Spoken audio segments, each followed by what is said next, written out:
Hello everyone, my name is Preeti Chaudhary. Welcome to my channel Life Processes. Today is our topic microorganism means सूक्ष्म जीव. सूक्ष्म जीव हमारे friends हैं या फो हैं मीन्स दोस्त हैं या दुश्मन. चलिए इसके बारे में थोड़ा सा डिस्कशन कर लेते हैं.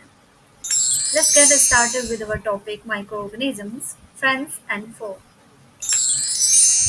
What are microorganisms? क्या होते हैं ये microorganisms? माइक्रोऑर्गेनिजम्स जैसा कि टर्म से ही आपको लग रहा है micro means that is very small means tiny in size. Those organisms which are very small in size and we are not able to see without microscope or with our unaided eyes are called microorganisms. Let's get started with a little bit introduction of it. Microorganisms को microbes भी कहते हैं. Microorganisms are very small organisms which cannot be seen with the unaided eye. They can be seen only with a magnifying glass or microscope. आपने देखा होगा soil थोड़ी सी इसकी activity के लिए आप करके भी देख सकते हैं बच्चों. एक ग्लास पानी में आधा ग्लास पानी में थोड़ी सी मिट्टी डालिएगा, उसको स्टिर कीजिएगा और थोड़ा देर के लिए उसको छोड़ दीजिए. उस पानी में से आप देखिएगा क्या उसके ऊपर काफ़ी सारे छोटे-छोटे से कीट आ गए होंगे. वो आपको नहीं दिख रहे होंगे.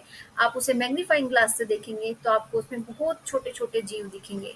उन जीवों को ही सूक्ष्म जीव कहते हैं. इसके लिए एक और एग्जाम्पल में आप देख सकते हैं. पोंड से किसी भी पोंड से थोड़ा सा वाटर लेंगे. उसको जब आप जैसे कि यहाँ पर देख रहे हैं आप माइक्रोस्कोप पे आप एक स्लाइड पे रख के देखेंगे तो आपको कुछ इस तरह से काफ़ी सारे छोटे-छोटे माइक्रो ऑर्गेनिजम्स देखने को मिलेंगे. तो ये माइक्रो ऑर्गेनिजम्स रहते किस तरह से हैं, क्या करते हैं, हमारे लिए यूजफुल हैं या हमारे लिए हार्मफुल हैं, यही थोड़ा सा आज डिस्कशन कर रहे हैं. माइक्रो ऑर्गेनिजम्स यूनिसेलुलर भी हो सकते हैं ये वाले और मल्टीसेलुलर भी हो सकते हैं. सो यूनिसेलुलर जैसे कि आपके bacteria, virus, protozoan and multicellular algae और फंजाई. ये अकेले भी हो सकते हैं और कॉलोनीज में भी हो सकते हैं. मीन्स ये लाइक हम फैमिली में रहते हैं तो हम में से कुछ कहीं बाहर जाके अकेले भी रह सकते हैं. काफ़ी जो काफ़ी सारी फैमिलीज होती हैं वो कंबाइंड भी रहती है, काफ़ी सारी फैमिलीज न्यूट्रल भी रहती है. तो सेम माइक्रो ऑर्गेनिजम्स का भी सीन रहता है. वो अलोन भी हो सकते हैं और कॉलोनीज में भी हो सकते हैं.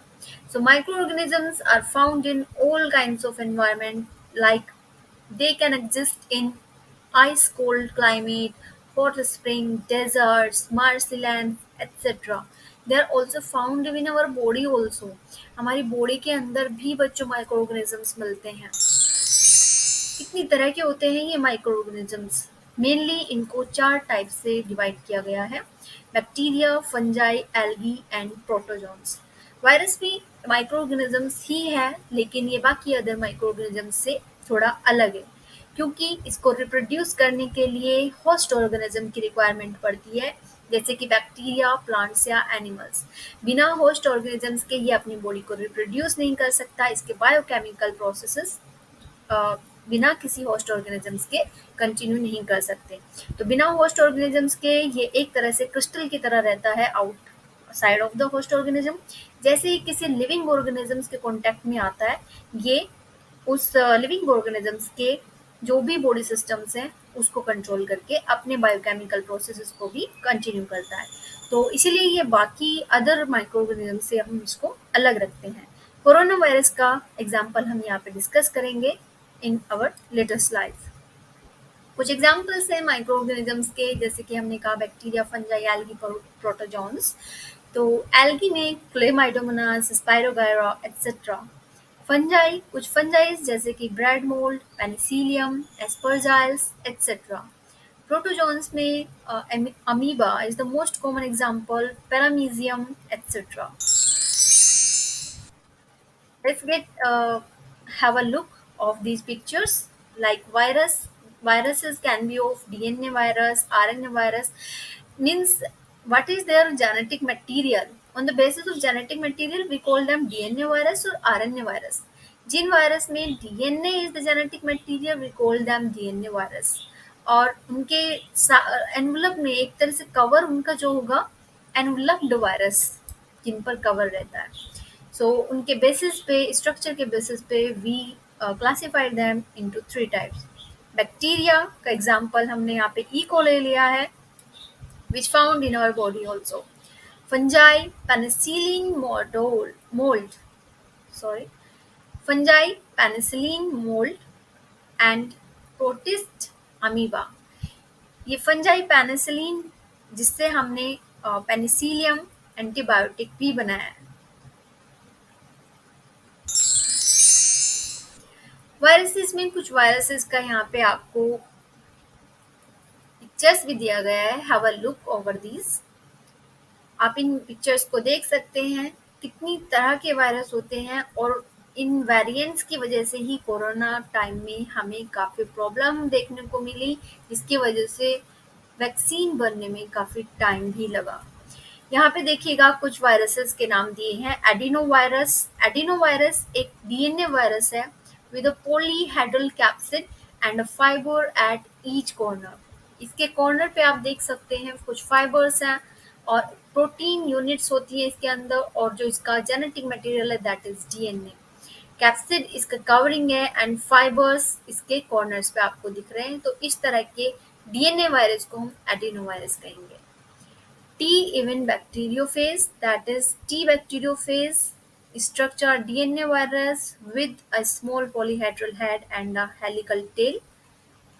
Tobacco mosaic virus ये RNA वायरस है, and influenza virus is also a RNA virus. तो बच्चों सिंपली अगर आप यहाँ पे लेना चाहें तो दो डीएनए वायरस आपको एग्जाम्पल दिया गया है, adeno virus and bacteriophage, and दो आरएनए वायरस आपको बताए गए हैं, tobacco mosaic virus and influenza virus. अब ये माइक्रो ऑर्गेनिजम्स हमारे लिए यूजफुल हैं या फिर हार्मफुल हैं. Let's have a look over these micro organisms. कुछ माइक्रो ऑर्गेनिजम्स हमारे लिए फ्रेंडली नेचर के भी होते हैं, तो चलिए जान लेते हैं किस लिए फ्रेंडली हैं. Friendly micro organisms means useful micro organisms. Microorganisms like bacteria decomposes organic waste into manure and increases the fertility of the soil. कुछ microorganisms जैसे कि बैक्टीरिया, काफ़ी सारे बैक्टीरियाज हैं. If you will call them Nitrosomonas and Azotobacter. तो कुछ bacterias ऐसे हैं जो ऑर्गेनिक वेस्ट को मैन्योर में कन्वर्ट करते हैं और जो सोइल है उसकी फर्टिलिटी को इंक्रीज करते हैं. माइक्रो ऑर्गेनिजम्स एटमॉस्फेरिक नाइट्रोजन को नाइट्रोजन कंपाउंड में भी कन्वर्ट करने में काफ़ी हेल्प करते हैं, जिसकी वजह से सोइल एयरी होती है और उसकी फर्टिलिटी इंक्रीज होती है. माइक्रो ऑर्गेनिजम्स का यूज़ हम कर्ड बनाने में, मिल्क से कर्ड बनाने में भी करते हैं, चीज़ बनाने में करते हैं, pickles, bread, cakes, pastries, alcohol, wine, vinegars, काफ़ी सारी टेस्टी टेस्टी चीज़ों को बनाने में हम माइक्रो ऑर्गेनिजम्स का यूज़ करते हैं बच्चों. Microorganisms are used for making medicines also. Like some bacteria, fungi are used to make medicines which kill or stop the growth of disease causing microorganisms. और इस तरह की मेडिसिन को हम एंटीबायोटिक्स कहेंगे, जैसे कि स्ट्रेप्टोमाइसिन, टेट्रासाइक्लिन, एरिथ्रोमाइसिन. ये कुछ एंटीबायोटिक्स के नाम हैं आपके.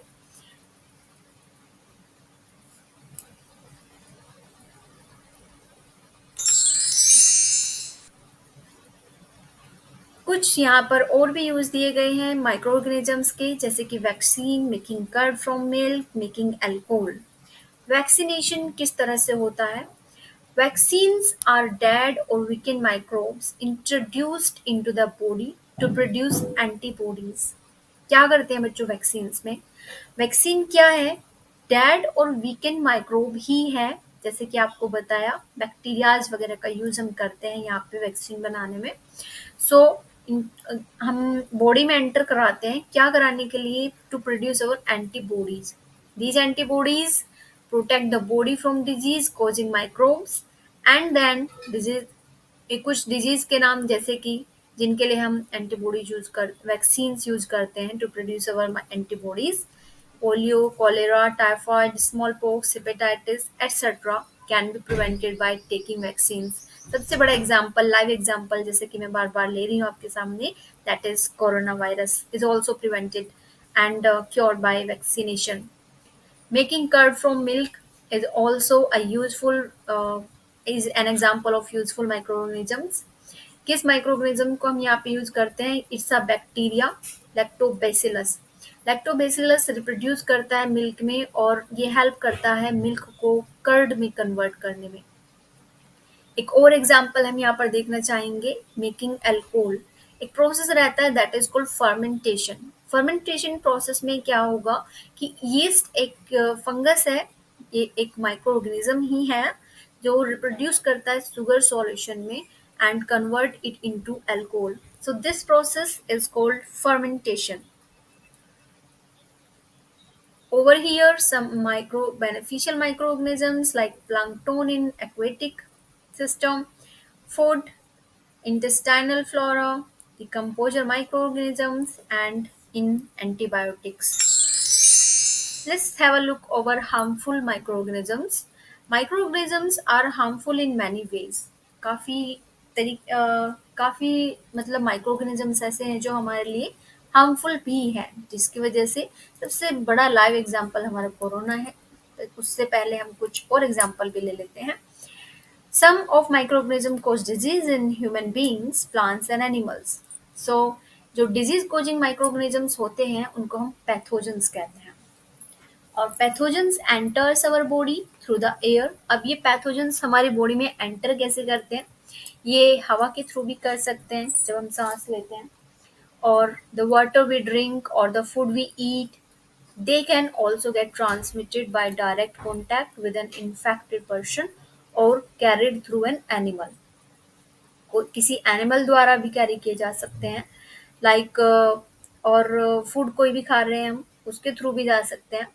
सो they can enter in our body through any of the medium. So अब ये हमारी बॉडी में एंटर हो गए हैं, एक की बॉडी में एंटर हो गए हैं, अब एक से दूसरे के पास कैसे जाएंगे? Like microbial disease that can spread from an infected person to a healthy person. कोई एक इंसान बीमार है, उससे दूसरे हेल्दी पर्सन को बीमारी लग रही है, तो इस तरह की बीमारी को हम सबसे पहली चीज कौन सी बीमारी कहेंगे? Communicable diseases. कम्युनिकेबल डिजीजेस किस तरह से फैल सकती हैं? थ्रू एयर, वाटर, फूड और फिजिकल कॉन्टैक्ट। कुछ एग्जाम्पल्स है कम्युनिकेबल डिजीजेस के, like cholera, common cold, chickenpox and tuberculosis. Pathogenic microorganisms, have a look over this picture, like how they are spreading after sneezing, cough, etc. after physical contact also. कुछ insects और animals भी हैं जो career होते हैं diseases के, जैसे कि हमने कहा हवा, पानी, इन सब चीज़ों से तो फैलते ही हैं, तो कुछ इंसेक्ट्स और एनिमल्स से भी फैलते हैं। अब ये जो कैरियर हैं, जो मतलब बीमारी फैला रहे हैं, उनको हमने कैरियर कहा है डिजीज का। सो इसमें हम एक कैरियर का एग्जांपल लेंगे, हाउस फ्लाई, मॉस्किटो, राइट। सो हाउस फ्लाई कैसे कैरी कर रही है डिजीज को? देखिए यहाँ पे आपको बहुत सिंपल से तरीके से समझाया गया है। Fly pick up pathogen from faecal matter and carries it on its food body. यहाँ पे फ्लाई बैठी है फेकल मैटर पे, अब वो डिजीज कॉजिंग एजेंट की है, ठीक है। वहां से उसने पैथोजन को लिया। पैथोजन मतलब जैसे कि मैंने अभी बताया आपको, डिजीज कॉजिंग माइक्रो ऑर्गेनिज्म है, तो उसने पैथोजन को लिया, उसकी बॉडी पे स्टिक हो गया। अब वो आके इसके खाने पे बैठ गई है। ये बर्गर खा रहा है, इसे नहीं पता इस बर्गर पे क्या है, इसने क्या छोड़ दिया है। अब किस बीमारी के लिए पैथोजन इसने छोड़ा है, वो जब इसके अंदर जाएगी इसको तभी पता चलेगा। So fly transfer pathogen to the food. अब उसका काम हो गया है, वो ट्रांसफर करके उड़ गई है। अब person eats contaminated food and then get sick. अब वो जो भी बीमारी है उसको होने के बाद ही पता चलेगी, स्नीजिंग है, कौन सी बीमारी वो उठा के लेके आई है, इसकी बॉडी में डाल दिया उसने। So house fly is one such carrier. The flies sit on the garbage and animal excreta. Pathogens stick to their bodies. When these flies sit on uncovered food, they may transfer the pathogens. Whoever eats the contaminated food is likely to get sick. So इसीलिए बच्चों कहते हैं घर में parents हमारे कि बाहर से मतलब जो अनकवर्ड फूड होता है वो नहीं खाना चाहिए, स्ट्रीट फूड नहीं खाना चाहिए।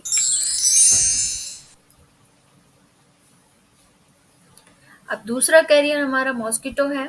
मॉस्किटो आपके सबको पता है बहुत काटते हैं रातों में, गर्मियों में।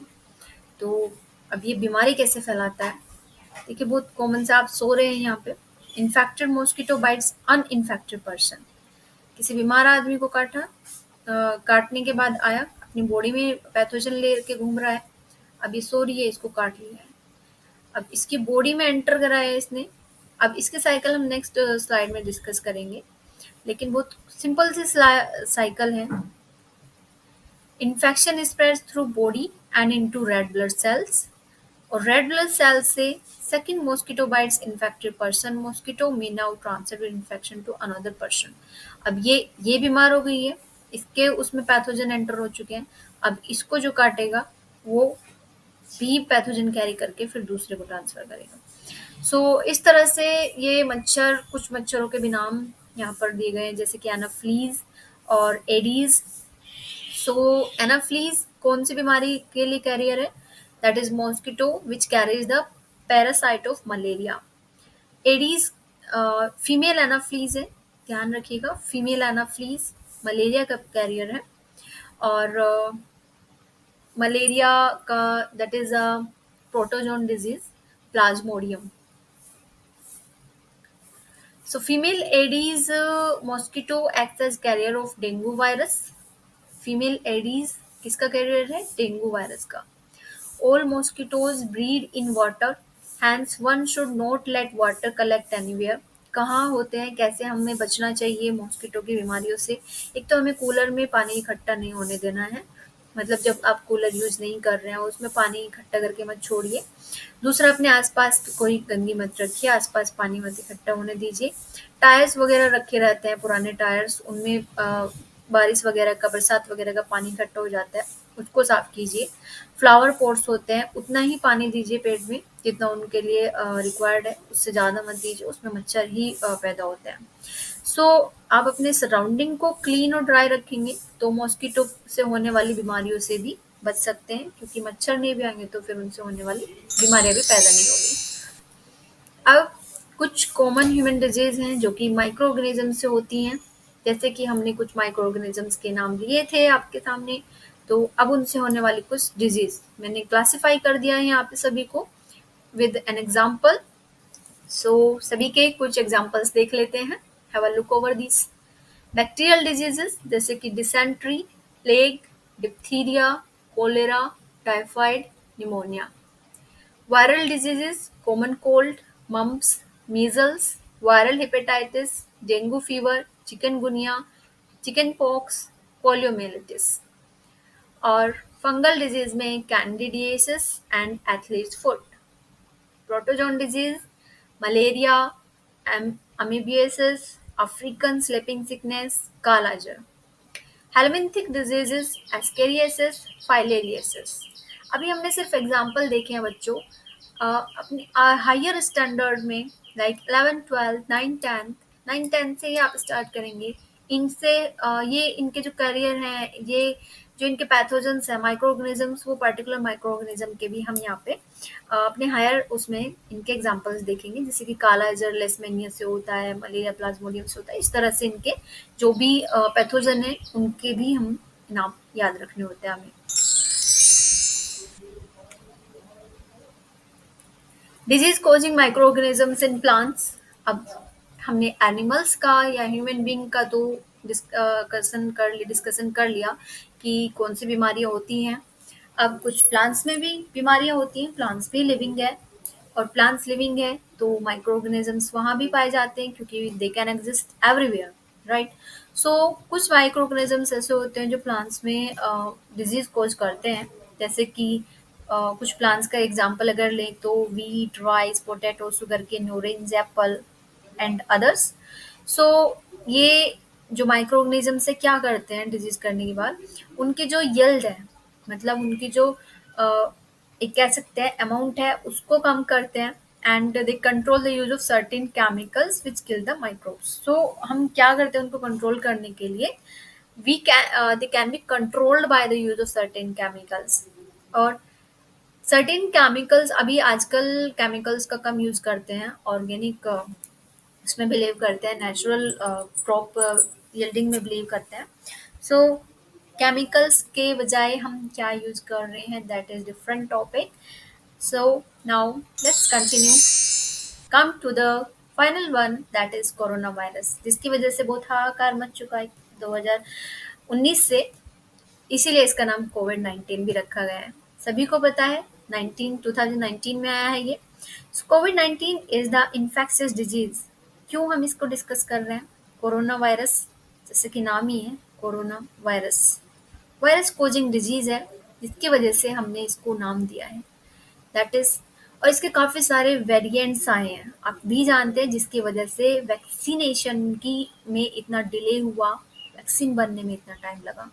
So COVID-19 is the infectious disease caused by the most recently discovered, that is coronavirus. This new virus and disease were unknown before the outbreak began in Wuhan, China in December 2019.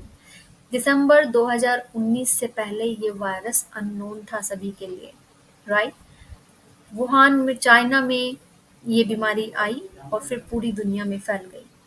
Most common symptoms क्या है इसके, जैसे कि fever, tiredness, dry cough, और भी काफ़ी सारे इसके सिम्टम्स देखे गए थे, सभी को ही पता है, क्योंकि इसके लिए काफ़ी अवेयरनेस भी स्प्रेड किया गया हमारी गवर्नमेंट द्वारा।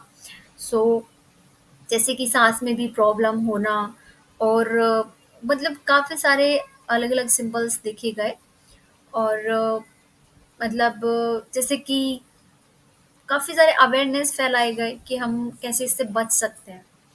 अब what does a virus do in our body, बच्ची पूछ रही है। अब ये अंकल बता रहे हैं कि once the virus enter our body, they try to capture a cell and control the cell to make more virus. जैसे कि मैंने बताया आपको, वायरस अदर माइक्रो ऑर्गेनिज्म से बिल्कुल अलग है। ये खुद तो अगर बाहर है क्रिस्टल की तरह रहेगा, जिसकी वजह से अगर ये बाहर है हम उससे सेफ हैं। जैसे हमारे बॉडी में एंटर करेगा, वो हमारी बॉडी का कंट्रोल खुद ले लेगा और जैसा चाहेगा वैसे उसको मूव कराएगा। क्योंकि मतलब इसको ना connecting link between living and non living कहते हैं। ये जब तक बाहर है एज ए क्रिस्टल बिहेव करता है, और जैसे ही बॉडी के अंदर आता है, जैसा कि अंकल ने भी बताया, control the cell to make more virus, और ज़्यादा कॉपी बनाना शुरू कर देता है। अब इसके सेफ्टी मेजर्स क्या हैं? कोरोना से बचने के लिए हम काफ़ी अपनाते हैं, बच्चा बच्चा वाकिफ़ है इससे। हमें मतलब कोरोना के टाइम पे तो आई थिंक दिन में 10-10 बार भी या ज़्यादा बार भी हाथ धोना पड़ा है। कहीं भी जा रहे हैं, कुछ भी कर रहे हैं तो हाथ ज़रूर धोएं। सैनिटाइज़र सबको यूज़ करना है। Sanitizer to kill the viruses from our skin, we use that. And social distancing इसलिए ताकि जो वायरस है उसके कांटेक्ट में हम ना आ सकें। थैंक यू बच्चों, मिलते हैं नेक्स्ट वीडियो के साथ, तब तक के लिए टेक केयर, बाय बाय। मेरा चैनल सब्सक्राइब कर दीजिएगा और वीडियो पसंद आई हो तो लाइक कर दीजिएगा। Thank you.